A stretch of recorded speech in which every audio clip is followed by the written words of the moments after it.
انسان کی زندگی میں کچھ چیزیں ایسی ہوتی ہیں جن کے بغیر زندگی گزر نہیں سکتی۔ اتنی دیر تک جتنی دیر تک وہ چیز اس کے پاس موجود ہوتی ہے اسے نہ اس بات کا ادراک ہوتا ہے نہ احساس ہوتا ہے، لیکن جب وہ چیز اس کے پاس سے رخصت ہو جاتی ہے، اس کے پاس کسی وجہ سے خدا نہ خواستہ وہ چیز موجود اور محفوظ نہیں رہتی، پھر اسے احساس ہوتا ہے کہ ایک بہت بڑی نعمت تھی میرے پاس، وہ مجھ سے چلی گئی۔ ہماری زندگی کے اندر بہت ساری ایسی چیزیں ہیں کہ اگر وہ ہم سے رخصت ہو جائیں، خدا نہ کرے، تو پھر ہمیں بڑی شدت سے احساس ہوگا کہ یہ نعمت کتنی بڑی ہے۔ آپ قوس و قزح کے رنگ دیکھتے ہیں، دھوپ اور چھاؤں میں لوگوں کے چہروں کو ملاحظہ کرتے ہیں، آپ اپنے بچوں کو محبت کی نظر سے دیکھ کر دل کو ٹھنڈا کرتے ہیں، آپ اپنے ماں باپ کو محبت کی نظر سے دیکھ کر کامل حج کا ثواب حاصل کرتے ہیں، قرآن مجید کی زیارت کر کے آپ اپنے دل میں بہت سارا سرور محسوس کرتے ہیں، لیکن یہ ساری نعمتیں اتنی دیر تک آپ کے پاس ہیں جب تک آپ کے پاس آنکھ کی نعمت موجود ہے۔ اگر یہ رخصت ہو جاتی ہے نا، اگرچہ اتنی ساری نعمتوں میں یہ ایک نعمت ہے، لیکن آپ آنکھ نہیں ہے تو آپ کو تو اپنوں کا احساس بھی نہیں، آپ تو اپنوں کے چہرے بھی دیکھ نہیں پائے۔ کوئی بھی نعمت جو آپ کے پاس ہے، آپ کبھی محسوس کریں کہ اگر اس نعمت کا وجود ہمارے پاس نہ ہوتا تو ہماری کیفیت کیا ہوتی۔ یہ سانس ہے، ہم دو دفعہ سانس کا استعمال کرتے ہیں، ایک دفعہ اندر جاتی ہے اور ایک دفعہ باہر آتی ہے۔ اگر اندر نہ جائے تو بھی مسئلہ ہے، چلی گئی ہے لوٹ کر باہر نہ آئے تو بھی بہت بڑی مشکل ہے۔ تو اس کا اندر اور باہر جانا یہ زندگی کا احساس ہے۔ اگر کبھی سانس اکھڑنے لگے اور آپ کے سینے میں آپ کی سانس اٹکنے لگے تو ایک بہت بڑی تشویش ہے، ایک بہت بڑی آکسیجن ہے، پوری طرح سے انسان کو قید کر دیا جاتا ہے، اور وہ کہتا ہے کہ میرا تو سارا وجود سلامت ہے، ہاتھ کام کر رہے ہیں، پیر کام کر رہے ہیں، آنکھیں کام کر رہی ہیں، زبان کام کر رہی ہے، سب کچھ ٹھیک ہے، صرف سانس اکھڑ گئی ہے۔ تو انسان محسوس کرتا ہے کہ یہ ساری چیزیں سلامت ہونے کے باوجود میرے کسی کام کی نہیں۔ آپ کے پاس جتنی بھی نعمتیں ہیں ان کو اگر آپ شمار کریں تو کبھی آپ کہیں گے کہ ساری نعمتوں میں آنکھ زیادہ ضروری ہے، کبھی کہیں گے کان زیادہ ضروری ہے، کبھی کہیں گے زبان زیادہ ضروری ہے، کبھی کہیں گے دل زیادہ ضروری ہے، کبھی کہیں گے روح زیادہ ضروری ہے، لیکن میں آپ سے عرض کروں ان ساری چیزوں کے بغیر گزارا ہو سکتا ہے، رسول کائنات کی غلامی کے بغیر گزارا نہیں ہوتا۔ کیوں؟ اس لیے کہ اگر حضور کی شفقت نہ ہو، نبی پاک علیہ السلام کی رحمت نہ ہو، وہ ابن القیم نے ایک جگہ پہ کہا تھا کہ یہ حضور نے ہمیں انسان بنایا ہے، یہ نبی پاک علیہ السلام نے انسانیت کے اسباق پڑھائے ہیں، اخلاقی رویے کیا ہوتے ہیں حضور نے بتلائے ہیں، اگر حضور کا کرم نہ ہوتا تو انسان ایک دوسرے کو کاٹ کے کھاتا۔ یہ حضور نے بتلایا ہے کہ تم نے کس طرح زندگی کو گزارنا ہے۔ محبوب کریم علیہ السلام کا وجود نور ایک ایسی چیز ہے کہ اگر وہ کائنات سے معاذ اللہ سائڈ پہ کر دیا جائے تو اس کائنات کا قائم رہنا کسی صورت بھی ممکن ہے ہی نہیں۔ اسی لیے تو اقبال نے کہا تھا کہ ہو نہ یہ پھول تو بلبل کا ترنم بھی نہ ہو، چمن دہر میں کلیوں کا تبسم بھی نہ ہو نہ یہ ساقی تو پھر میں بھی نہ ہو، خم بھی نہ ہو، اور بزم توحید بھی دنیا میں نہ ہو، تم بھی نہ ہو۔ وہ بڑی بات کہہ گئے ہیں، میں نے بھی اس کو کوئی نہیں کھولنا، کہتے ہیں بزم توحید بھی دنیا میں نہ ہو، تم بھی نہ ہو، خیمہ افلاق کا استادہ اسی نام سے ہے، اور نبض ہستی تپش آمادہ اسی نام سے ہے۔ تو اقبال پھر ہمیں کرنا کیا ہے؟ کہنے لگے کرنا آپ کو یہ ہے کہ قوت عشق سے ہر پست کو بالا کر دے اور دہر میں اسم محمد سے اجالا کر دے۔ یہ کرنے کا کام ہے، اس رستے پہ آپ چل پڑیں۔ میرے بھائی، پہلی امتوں کے آپ تذکرے پڑھ لیں، کتابوں میں موجود ہیں، سورہ اعراف کو دیکھ لیں، اس میں بہت ساری چیزوں کا تذکرہ کر دیا گیا ہے، اور بھی قرآن مجید کی بے شمار صورتیں ہیں، آپ ان کو دیکھ لیں، اس پر غور کر لیں۔ جب قومیں نہیں مانتی تھی، انکار کرتی تھیں، تو اللہ تبارک و تعالیٰ انہیں تباہ کر دیتا تھا۔ بات نہیں مانی، ختم ہو گئی۔ ایک مقصد ہے نا جس کے لیے کسی چیز کو بنایا گیا ہے، تو مقصد تخلیق انسانیت کیا ہے کہ وما خلقت الجن والانس الا لیعبدون، جنوں اور انسانوں کو اللہ نے اپنی عبادت کے لیے پیدا کیا، اور ان کو جب عبادت کی دعوت دی گئی، جب انہیں پیغام دیا گیا اللہ تعالیٰ کی توحید کا، انہوں نے نہیں مانا، تو جس مقصد کے لیے بنایا تھا جب اس طرف ہی نہیں آئے۔ یہ پنکھا لگایا جاتا نا ہوا کے لیے، تو اگر پنکھا ہوا نہ دے تو اس کا کوئی چھت پہ کام ہے؟ اس کو اتار کے تو آپ سکریب والے کے پاس بھیج دیں گے، بھئی ختم ہو گئی بات۔ تو مقصد جو تھا نا اللہ کی عبادت تھی، تو جب قومیں اللہ کی عبادت کی طرف نہیں آئیں تو اللہ نے انہیں تباہ کر دیا اور صفحہ ہستی سے مٹا دیا۔ اللہ تعالیٰ کے پیارے محبوب علیہ السلام نے کفار مکہ کو، قریش کو، عالم عرب کو، عالم انسانیت کو دعوت دی، وداعیا الی اللہ باذنہ وسراجا منیرا۔ اس منصب پر فائز ہو کر حضور نے دعوت دی۔ جب انہوں نے دعوت کا انکار کیا، حضور نے انہیں عذاب سے ڈرایا، اللہ کے عذاب سے، چونکہ حضور نذیر ہیں۔ انہوں نے یہ کہا کہ اگر آپ کہتے ہیں نا کہ ہم پر عذاب آئے گا تو پھر آپ وہ عذاب لے آئیں، ہم پہ آئے۔ جب کوئی آدمی منہ سے تباہی مانگے، جب کوئی شخص اپنے منہ سے یہ کہے کہ کر لیں جو ہوتا ہے معاذ اللہ، تو اگر تو سامنے والا کمزور ہو تو شاید وہ کچھ نہ کر سکے، لیکن یاد رکھنا کئی دفعہ کمزور ہوتا ہے تو کچھ نہیں کرتا، تو کئی دفعہ مہربان بڑا ہوتا ہے، رحمان اور رحیم کئی دفعہ کرم نوازی کرتا ہے۔ جب انہوں نے کہا نا کہ لائیں وہ عذاب ہے محبوب جس کا آپ وعدہ کرتے ہیں، تو اللہ نے کیا فرمایا؟ فرمایا وما کان اللہ لیعذبہم وانت فیہم۔ محبوب رب کی یہ شان ہی نہیں کہ انہیں عذاب دے، کیوں؟ اس لیے کہ آپ ان کے درمیان موجود ہیں۔ اے محبوب علیہ السلام، اللہ کی یہ شان نہیں کہ انہیں عذاب دے اس حال میں کہ آپ ان کے درمیان موجود ہیں۔ آپ میری بات کو سمجھیں گے، غور کریں گے کہ کافروں کے درمیان اگر حضور موجود ہوں تو عذاب نہیں آتا، تو قیامت میں جب حضور مومنوں کے بیچ موجود ہوں گے، مجھے کہہ لینے دو نا کہ اساں جہاں گناہیاں دا جدوں اعمال نامہ پھرول ہوئے، پھر ذرے ذرے نے سامنے آ جانا ہے، جو جو منہ تھی بولیا بول ہوئے، اساں بھی کول حضور دے بیٹھ رہنا ہے، لکھ عمل ترکڑی تول ہوئے، او دے کولوں بھی رب نے حساب لینا ہے جیڑا بیٹھا ہی محمد دے کول ہو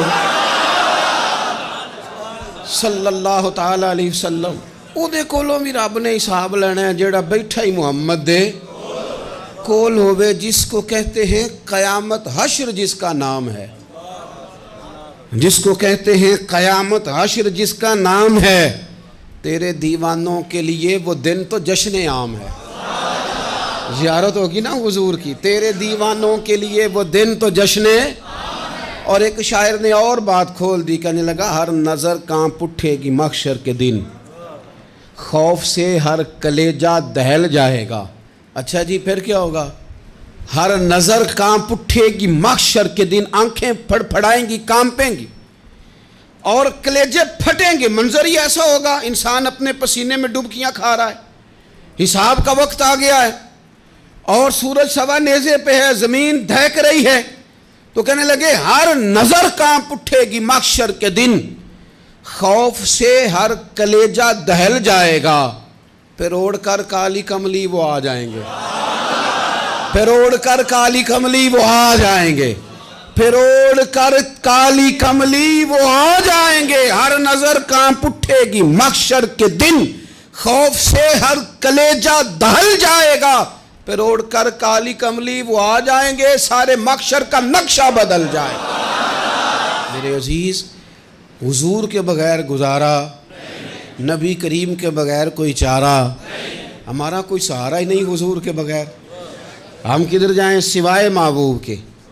اس لیے نا صحابہ اس بات پر مطلع ہو گئے تھے، وہ نا بڑی بڑی دھیمی دھیمی باتیں پوچھتے رہتے تھے، اطلاع مل گئی تھی نا کہ اصل کرنا کیا ہے، تو جو رازدار لوگ ہوتے ہیں نا وہ پھر دھیمے دھیمے راز کی باتیں کرتے ہیں، حضرت انس بن مالک حضور کے خادم تھے، اماں نے دے دیا تھا حضور کی بارگاہ میں، کہتے ہیں میں 10 سال مدینے میں حضور کی نوکری کرتا رہا، تو قریب سے دیکھا تھا نا سارا کچھ، بہت ساری احادیث ان سے مروی ہیں، بڑی چیزوں کو دیکھا تھا، تو ہم سیانے ہو گئے، باتیں سمجھ گئے، قریب رہنے والے لوگ تو قربان پچھانن والے ہیں، تو گل جان گئے گل کھول دے نہیں، تو قریب پہنچ گئے تھے نا، تو سمجھ آ گئی تھی بات کی۔ تو ترمذی میں موجود ہے، ایک دن حضور سے پوچھتے ہیں یا رسول اللہ قیامت والے دن آپ کو کہاں تلاش کروں؟ یعنی حضور علیہ السلام سے پوچھتے ہیں حضور میں نا قیامت والے دن، بھئی بات تو یہ نا کہ اعمال ٹھیک کیا جائے، معاملات پر توجہ دی جائے، عبادات کا خیال کیا جائے، جو ہمارے ذمے ڈیوٹیاں ہیں وہ پوری کی جائیں، تو وہ کہتے ہیں حضور وہ قیامت والے دن کہاں تلاش کروں؟ تو حضور نے بھی نہیں فرمایا کہ تو اعمال ٹھیک کر، مجھے ڈھونڈنے کی کیا ضرورت ہے، کہاں ڈھونڈوں؟ تو حضور فرمانے لگے مسکرا کے فرمانے لگے، چونکہ قربان پچھانن والے ہیں، تو اے گل جان گئے گل کھول دے نہیں۔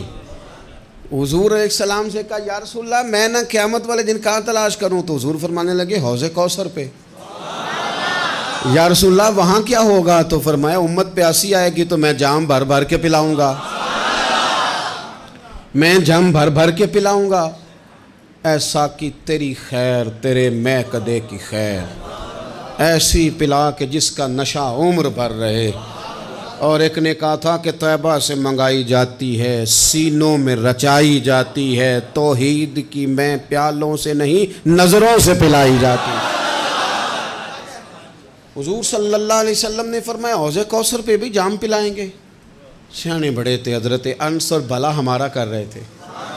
یہ حضور سے پوچھ کے نا تو ہمیں ایڈریس بتا رہے ہیں، کیونکہ حدیث روایت کر دی نا تو ہمیں ایڈریس سمجھا دیے، پتے بتا دیے کہاں پہنچنا ہے، ساری جگہ سمجھا دی۔ چلیں جدید دور آ گیا ہے، انہوں نے لوکیشن بتا دی، کہاں کر کے نا کس جگہ جا کے سٹاپ کرنا ہے کام۔ یا رسول اللہ وہاں ملاقات نہ ہوئی تو حضور نے فرمایا پھر پل صراط پہ آنا۔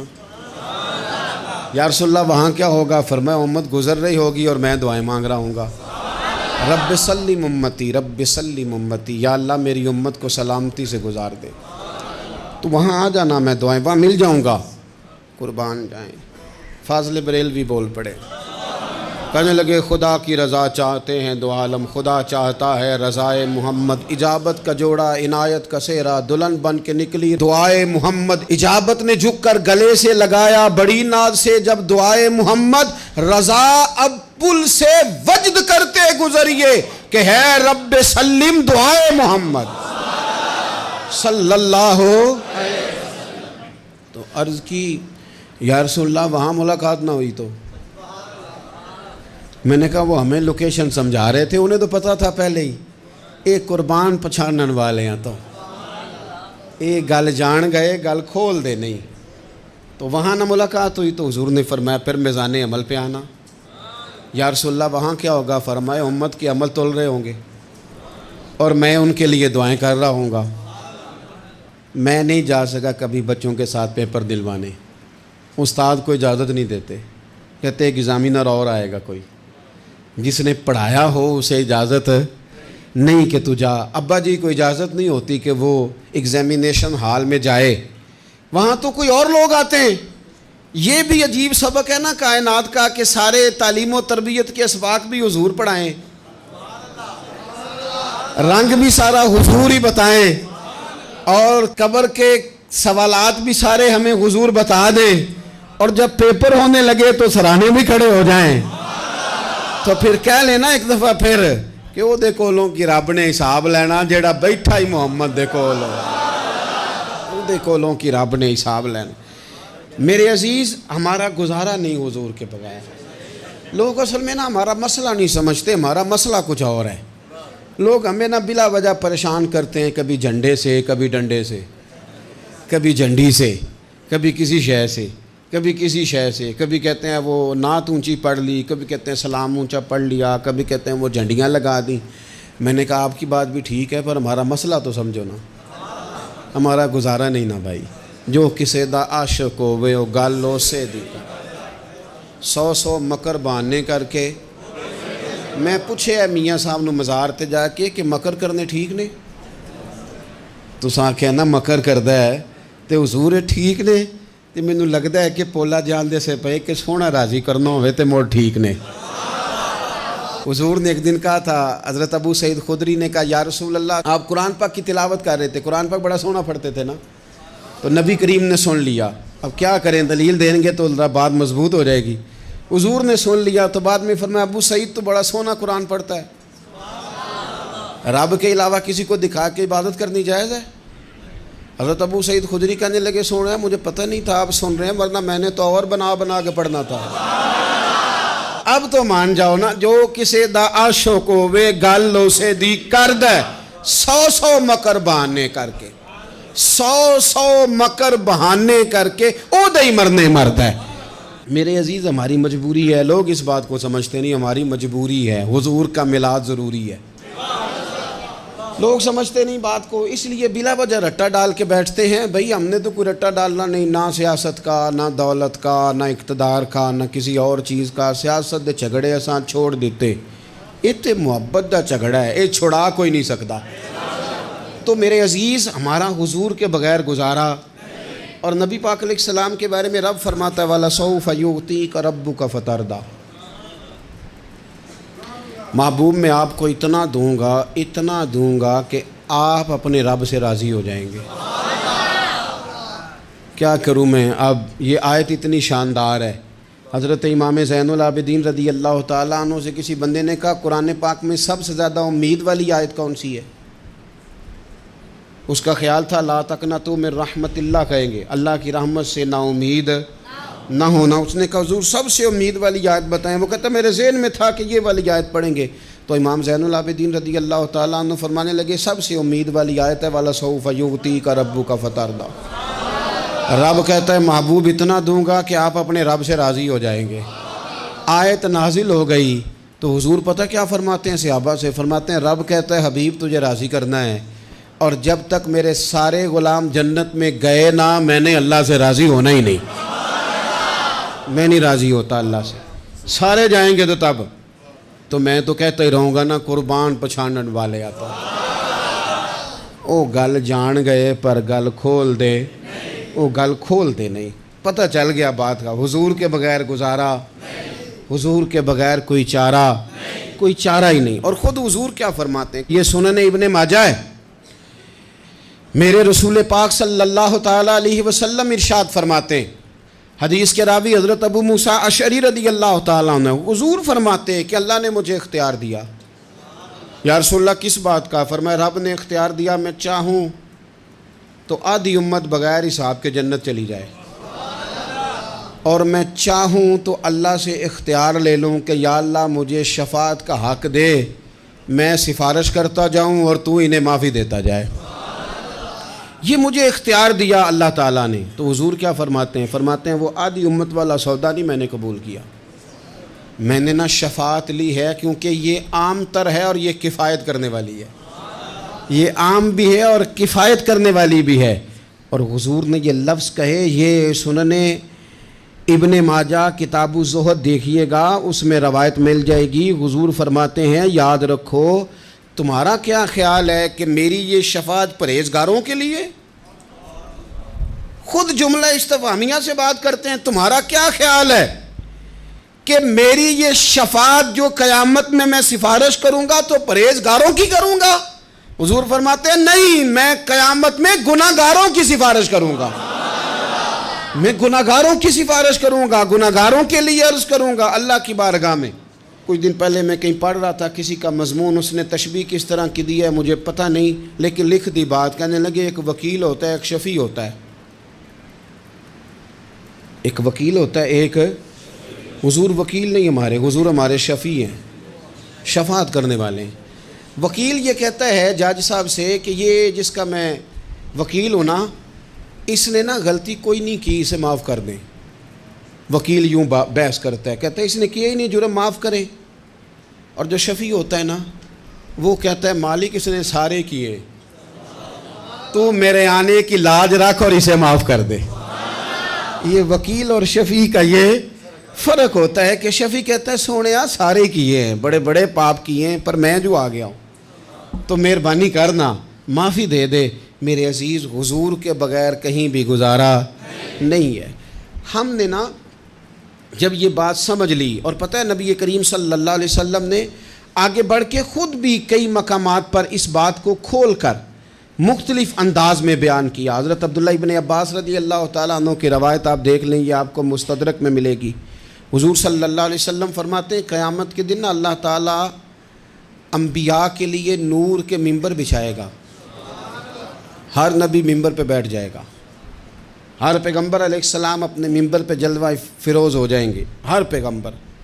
لیکن حضور فرماتے ہیں میرا ممبر خالی ہوگا۔ یا رسول اللہ صلی اللہ تعالیٰ علیہ وسلم آپ کا ممبر کیوں خالی ہوگا؟ حضور فرماتے ہیں میں ممبر چھوڑ کے رب کی بارگاہ میں کھڑا ہو جاؤں گا، اور اس ڈر سے کھڑا ہو جاؤں گا کہیں ایسا نہ ہو کہ میں جنت میں چلا جاؤں اور میری امت رہ جائے۔ میں اپنی امت کی سفارش کروں گا، رب میری امت کی سفارش قبول کرے گا۔ فرماتے ہیں میں اتنی سفارش کروں گا، اتنی سفارش کروں گا کہ جہنم کا دروغہ مجھ سے کہے گا کہ محبوب کمال ہو گئی، آپ نے تو اپنا کوئی غلام دوزخ میں رہنے نہیں دیا، سارے آپ نے نکال دیے۔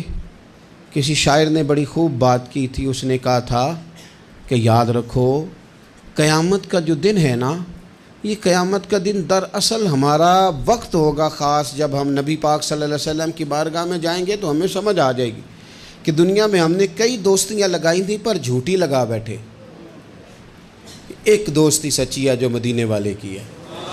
وہ کہتے ہیں محمد بوٹیا جھوٹا ہی جاگ سارا، اے سچیاں مدینے والے دیاں یاریاں، سچیاں مدینے والے دیاں۔ تو نبی پاک صلی اللہ علیہ وسلم کے بغیر نہ دنیا میں گزارا ہے، نہ قبر میں گزارا ہے، نہ آخرت میں گزارا ہے۔ اب ایک سبق ہے، وہ سبق بھی آپ نے ضرور یاد کرنا ہے۔ جس شخصیت کے بغیر ہمارا گزارا نہیں، نہ قبر میں، نہ حشر میں، نہ پل صراط پہ، نہ میزان عمل میں، نہ حوض کوثر پہ، تو ہمارا ان کے بغیر دنیا داری میں گزارا کیسے ہو جاتا ہے؟ ہمارا تجارت بھی حضور سے سیکھیں، گھرداری بھی حضور سے سیکھیں، شادی بیاہ کے طریقے بھی حضور سے سیکھیں۔ جب گزارا نہیں حضور کے بغیر تو پھر زندگی کے سارے سلیقے حضور سے سیکھیں، پھر ادھر ادھر جانے کی ضرورت ہے۔ حضور کی سیرت کو پڑھیں، سوانے کو پڑھیں، حیات مبارکہ کا مطالعہ کریں۔ یہ جو ہم میلاد کا جلوس لے کے نکلتے ہیں نا، جب ہم نے نا بہت ساری چیزوں کو سطحی سا سمجھ لیتے ہیں معاذ اللہ بعض اوقات۔ یہ جب ہم میدان میں نکلتے ہیں نا، میلاد کے جلوس میں حضور کے نام کا نعرہ لگاتے ہیں، تو ہم نا للکارتے ہیں اس نظام کو جو نظام حضور سے پہلے تھا۔ امیر غریب کی تقسیم تھی، ذات برادری کی تقسیم تھی، چھوٹے بڑے کی تقسیم تھی، گورے کالے کی تقسیم تھی۔ ہم جب میدان میں نکل کے نعرہ لگاتے ہیں تو ہم اس نظام کو للکارتے ہیں۔ ہم کہتے ہیں وہ نظام نہیں چلے گا، اب حضور کا میلاد ہو گیا ہے۔ اب نظام وہ ہے کہ جس پلیٹ میں ابو بکر صدیق کھانا کھائیں گے اسی میں بلال حبشی بھی کھائیں گے۔ اب نظام وہ ہے کہ اگر غریب آدمی جرم کرے گا تو سزا ملے گی، تو اگر گورنر کا بیٹا جرم کرے گا تو سزا اسے بھی ملے گی۔ اب حضور کا نظام آ گیا، ہم اس نظام کی طرف بڑھتے ہیں۔ اپنے آپ کو حضور کے قدموں کی طرف مائل کریں۔ میلاد صرف 1 سے 12 ربیع الاول تک نہیں، میلاد سارا سال ہے، ذکر میلاد سارا سال ہے، میلاد کی محفل سارا، اور میلاد صرف مسجد میں نہیں، گھر میں بھی ذکر میلاد، دکان میں بھی ذکر میلاد۔ ذکر میلاد سے مراد حضور کی تعریفیں، نبی پاک کی شانیں، حضور کی باتیں، آ میرے دل آمنہ کے لال کی باتیں کریں، چہرہ والشمس کے اجلال کی باتیں کریں، اپنی طبیعتیں حضور کے ساتھ لگائیں، اپنے آپ کو حضور کے قدموں سے وابستہ کریں۔